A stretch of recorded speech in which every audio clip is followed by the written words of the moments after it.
Hello, হ্যাঁ, আমি সুস্মিতা বলছি। এবারে বলুন তো দেখি, আহ, আমি যা মানে ভিডিও দেখে, অন্যান্য ভিডিও দেখে যেটা আমার মনে আসছে এবং আমি বলতে বাধ্য হচ্ছি, সেটা হলো এই কাকলি দস্তিদার পড়ে গেল। হ্যাঁ, চোর চোর, সায়নীকে চোর চোর চোর চোর, বেঈমান, গদ্দার বলে হ্যাঁ স্লোগান গাইছে। কোথাকার লোক? বারুইপুরের লোক। 3 দিন বাদে দেখা করতে গেলে তো গদ্দার আর চোর তো বলবেই, বলবে না? 3 দিন পরে দেখা করতে গেলে সব বলবেই। এরকম মানে একদম ফর্মাল অ্যাটিটিউড নিয়ে ওখানে পরিবারের সঙ্গে কথা বলে আসা, সে তো সবাই পারে বলতে, ওটা কোনো ব্যাপারই না। কিন্তু জনরোষকে আপনি দমাতে পেরেছেন? এখানেই তো আপনার প্রমাণ হয়ে গেল যে আপনারা জনগণের মন কেড়ে নিতে পারবেন না। আপনারা বেইমানি করতে পারেন, গদ্দারি করতে পারেন, কিন্তু জনগণের মন আপনারা কেড়ে নিতে পারবেন না। জনগণ 15 বছর ধরে দিদিকে চিনেছে, তাকে চেনে।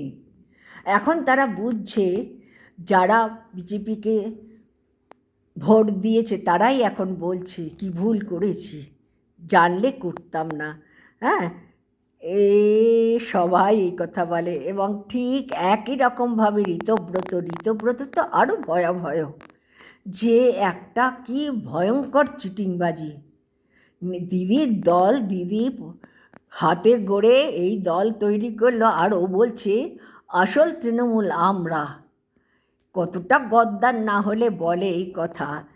আর বারুইপুরের লোক কি ছেড়ে দেবে? সবাই কি ওদের মতন গদ্দার হয়? জনগণ কি ওদের মতন গদ্দার?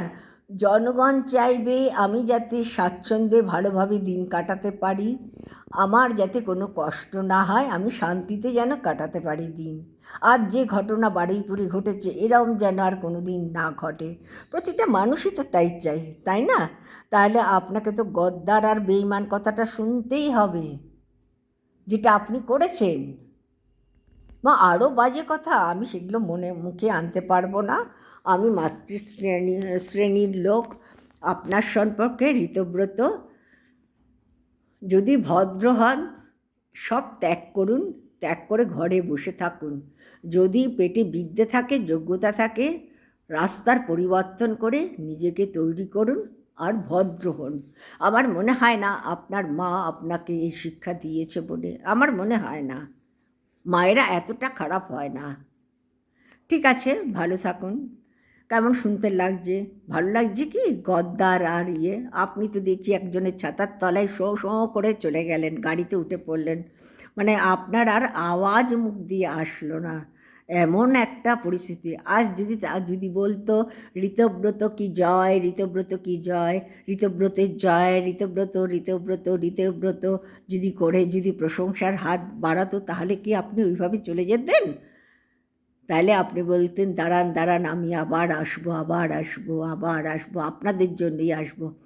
আপনি তো এই সামান্য একটা মানে ভগবান শুরুতে একটা প্রমাণ দিয়ে দিলেন যে আপনি 30 কেন 31-এ কেন কোনো কোনো কোনো সালেতেই আপনি জনগণের থেকে ভোট তো পাবেনই না।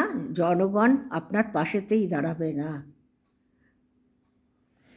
চোরের সঙ্গে থাকলে চোর হয়, ডাকাতের সঙ্গে থাকলে ডাকাত হয়, সাধুর সঙ্গে থাকলে সাধু হবে। কিন্তু গদ্দারের সঙ্গে থাকলে, চিটিংবাজের সঙ্গে থেকে চিটিংবাজ হবে, কেউ থাকবে না সেটা। সবাই পরিশ্রম করে পয়সা কামায়, নাম কিনতে চায় না এইভাবে কেউ। ঠিক আছে, সবাই ভালো থাকুন।